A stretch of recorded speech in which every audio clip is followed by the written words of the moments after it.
Merci Patrick. Anne-Catherine Loisier. Merci Madame la Présidente, Madame la Directrice Générale. Alors d'abord, moi je voudrais saluer votre discours très ambitieux, très volontariste, sur un sujet qui est absolument stratégique et déterminant et qui touche tous les secteurs de notre société aujourd'hui, et sur effectivement lequel on peut se retrouver par rapport à cet enjeu de souveraineté, d'indépendance, de sécurité. Mais c'est vrai qu'en France, on a un modèle qui s'est construit historiquement, je pense au grand réseau électrique, au réseau d'eau, par lequel, en fait, on a une approche de couverture territoriale, essentiellement historiquement fondée sur un engagement public. On voit les limites de cet engagement public dans le secteur des télécoms, où on est dans de l'innovation, où on est dans un secteur qui évolue en permanence. Et donc, c'est vrai que ce qui est compliqué à trouver aujourd'hui, c'est où on met le curseur de l'équilibre, sachant qu'on doit répondre aux enjeux auxquels vous êtes confrontés en termes de grande entreprise, mais aussi aux enjeux de couverture, ce que vient d'évoquer mon collègue, de territoire, de maintien des services publics et d'apport du service public jusqu'au fin fond de nos territoires. Et donc, pour revenir sur le sujet de l'évolution technologique, moi, je voudrais vous interroger sur l'évolution qui concerne les communications par satellite, le Direct to Cell.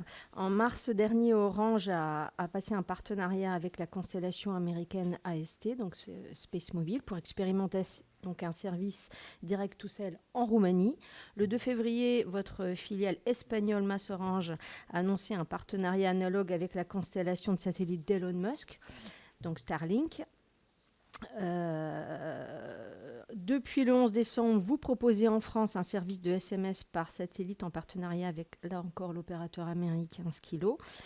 Donc, comment gérez-vous ces partenariats qu'on peut comprendre d'un point de vue technologique avec ces sociétés américaines, mais comment conciliez-vous finalement ces enjeux de souveraineté et notamment de protection des données confidentielles des citoyens français avec des opérateurs, enfin en tout cas avec des acteurs américains qui, nous le savons, sont soumis à des dispositifs d'extraterritorialité.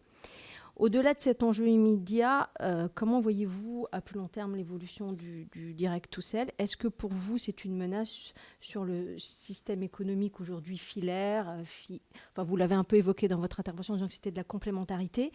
Mais voilà, est-ce que finalement, à un moment ou à un autre, Starlink pourrait venir court-circuiter les opérateurs télécoms européens ? L'achèvement, deuxième sujet, l'achèvement du réseau fibre. Là aussi, vous l'avez dit, c'est une transition historique. Je crois que c'est sans précédent. Il y a eu un certain nombre de reports. Je crois que là, la date butoir était prévue en janvier 2026. Vous avez reporté une première fois cette échéance d'1 an, car à peu près 3 millions de locaux ne sont pas raccordés à ce jour. Donc, quelles sont les prochaines étapes, en fait, face à ce défi immense que sont effectivement les raccordements de nos compatriotes, de nos concitoyens qui sont isolés et donc difficiles et coûteux. Et donc, comment voyez-vous la suite de ce chantier titanesque de la fermeture du réseau cuivre ? Comment aujourd'hui associez-vous notamment les nouveaux élus ? On vient d'avoir des élections municipales en France avec des élus qui vont découvrir ces enjeux importants, où ils vont être confrontés à des questionnements de leur population. D'autant que ce déploiement, enfin cette fermeture va s'accompagner de l'extinction des réseaux 2G, qui a donc débuté fin mars et qui devrait s'achever rapidement. Et on sait que les réseaux 2G, ils alimentent aujourd'hui beaucoup de services sur nos territoires, notamment celui des personnes âgées, les téléalarmes, dans un contexte où on favorise le maintien à domicile des personnes. Donc voilà, comment appréhendez-vous tous ces enjeux de proximité et de société pour faire migrer nos réseaux ?